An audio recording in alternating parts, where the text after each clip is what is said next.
Bonjour et bonsoir à tous les Ivoiriens.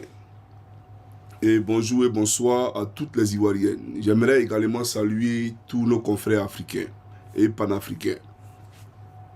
Alors, chers amis, chers frères et sœurs et chers camarades, je suis M. Koukounion, Christ Yvon, dit M. Johnny Pacheco Antonio. Alors, toutes mes excuses, chers camarades, parce que j'ai fait une fausse manœuvre. Voilà, j'ai fait une fausse manœuvre.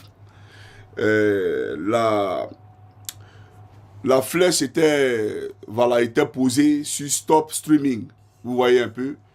Alors que je devais présenter la vidéo du prophète. Donc, malheureusement, la flèche de la souris là, était positionnée sur Stop Streaming. Et donc, malheureusement, ça a coupé la vidéo. Donc, je m'excuse de ce fait. Alors, c'est les épreuves dont il faut les accepter et avancer. Alors, je ne sais pas si je dois me répéter parce que l'autre vidéo, elle est là, où je me suis excusé auprès de la grande famille des chrétiens et auprès, bien entendu, de Mohamed Sanogo, contre qui j'ai fait une vidéo pour défendre le prophète Elipada. Alors, j'ai dit dans cette vidéo-là que ce n'était pas à moi, d'accord, de le faire parce que je suis chrétien et donc je me dois de respecter la volonté de Dieu et la parole de Dieu. Ce n'est pas à moi de juger ceux qui prétendent être de Dieu ou ceux qui sont de Dieu. Ce n'est pas à moi de le faire. D'accord? Et donc, pour ce fait, de ce fait-là, je demande pardon à toute la grande famille des chrétiens et à tous ceux que cette vidéo-là a pu, bien entendu, heurter.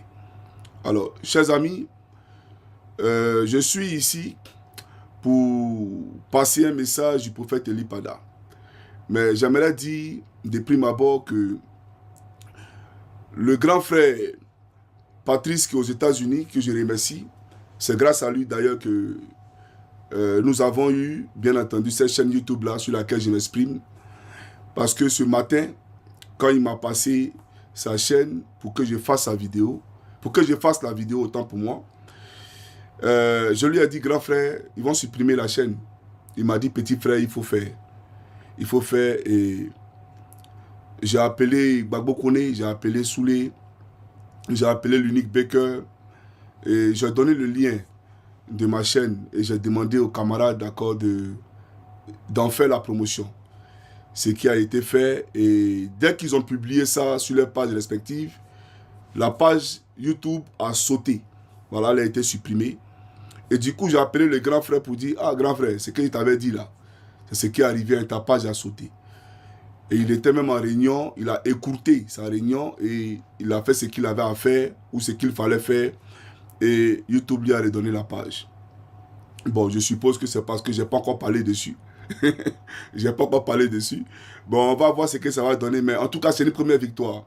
C'est une première victoire. J'aimerais dire merci au grand frère Patrice et que Dieu bénisse Patrice et sa maison. Voilà. Et quant à la page Réveil Citoyen, elle a été clôturée avant-hier en plein direct. On ne sait pour quelle raison. Parce que quand on veut supprimer quelqu'un, il y a au moins des avertissements qu'on donne en prélude, en amont. Mais on n'a eu aucun avertissement, rien du tout, d'accord? En plein live, la chaîne est supprimée. Ce que j'ai dit, les Occidentaux le disent. Draman Ouattara est un dictateur, un sanguinaire comme Paul Biya. Vous comprenez? Tout le monde le dit. Je ne sais pas ce qui se passe avec ma personne. Parce que je n'ai pas de compte TikTok, je n'ai pas de compte Facebook, j'ai rien du tout. Je ne comprends pas. Pourtant, il y a un dictateur du côté des lagunes qui est en train de massacrer mon peuple, qui est en train de massacrer mes parents, persécuter toute une communauté. Et c'est moi on persécute. On ne veut pas que je parle. Moi, je ne comprends pas. Vous comprenez? On prend des centaines de milliards de nos francs, aller donner aux gens pour ne pas que ceux qui sont en diaspora, qui sont vos frères, s'expriment. Vous comprenez?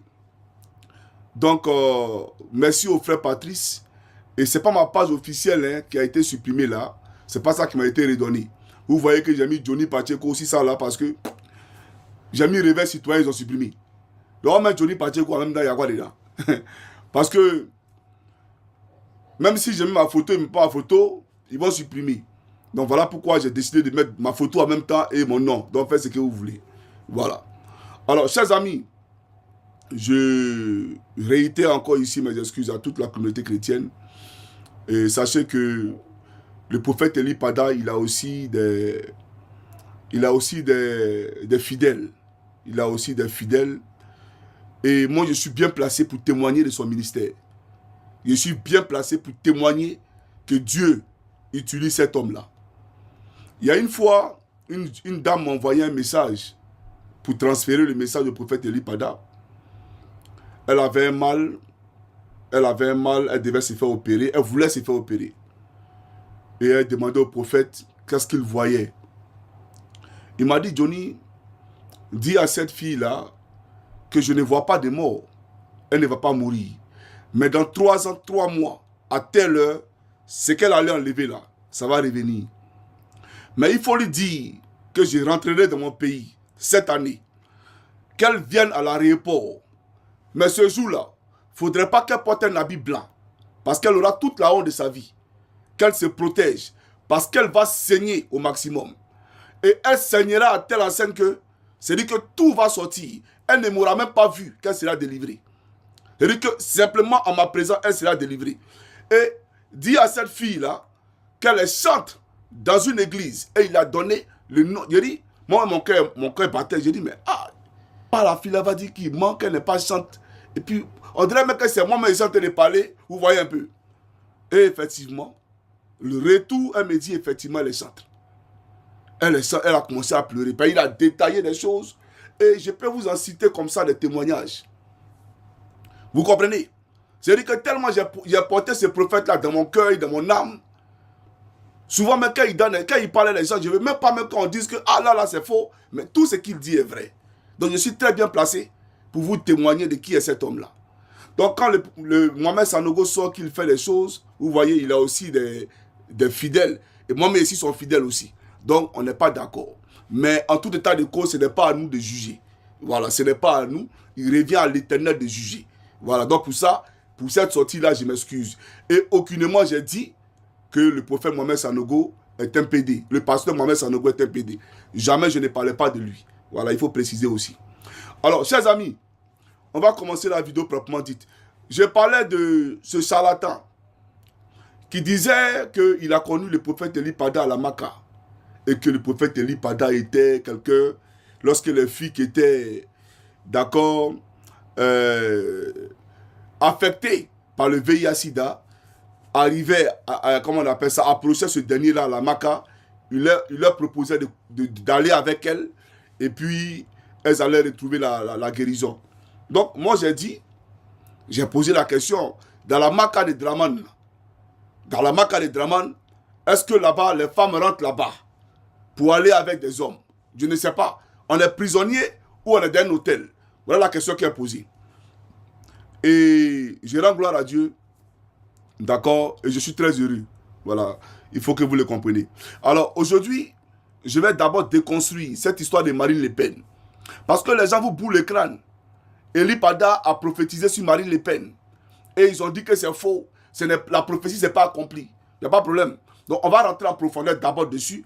Et bien entendu, après, je passerai le message du prophète. Donc je vais m'effacer. Voilà. Donc permettez-moi de bien regarder les boutons. Façon à ne pas supprimer la vidéo. Voilà. Donc je vais m'éclipser. Voilà la manière que j'ai voulu effectuer tout à l'heure. Et malheureusement, la vidéo a été supprimée. Alors, Marine Le Pen, on va écouter ça rapidement. Et je poursuis ma locution. Suivez, c'est parti. Le prophète Eli Pada avait annoncé depuis 2022 ce qui se passerait en France aux élections présidentielles. Mais hélas, plusieurs l'ont insulté sans comprendre quel était le plan de Dieu pour la France à ces dites élections présidentielles de 2022. Que la France s'apprête à avoir une femme à sa tête. Je vois à la dernière minute comme un chamboulement au niveau du scrutin présidentiel. Je répète, je vois comme un chamboulement au niveau du scrutin présidentiel là-bas. Et je vois une femme. Le chamboulement que je suis en train de voir, des gens étaient désireux de porter quelqu'un